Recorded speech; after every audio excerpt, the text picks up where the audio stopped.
Hello दोस्तों, देखियो यहाँ से दिखाओ जा रहा छी हमर भैया नया घर लेके उहे घर के गृह प्रवेश पूजा।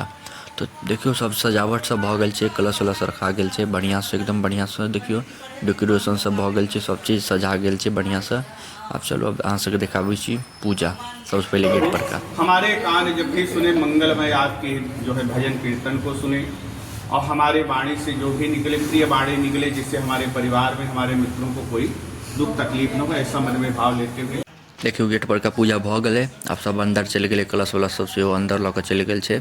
अगर अहाँ सबके लॉन्ग वीडियो देखो के तो हम अपन चैनल पर डाल देने छी, अहाँ सब जाके जरूर देखब। देखियो बढ़िया से गेट पर पूजा भ गेलै। इहो रस्म भ गेलै किचन में जे होइ छै खीर के हेरायल जाइ छै गैस पर दूध उध के, सेहो रस्म भ गेल छै। ई सब के हम लॉन्ग वीडियो डालने छी अपन चैनल पर, जे सब नहीं देखने हैं आप जाके जरूर देखब, बहुत निक लागत। अब देखियो आगा के और गणपति बाप्पा मोरया, ओम गण गणपतये नमो नमः, सिद्धि विनायक नमो नमः, अष्ट विनायक नमो नमः, गणपति बाप्पा मोरया।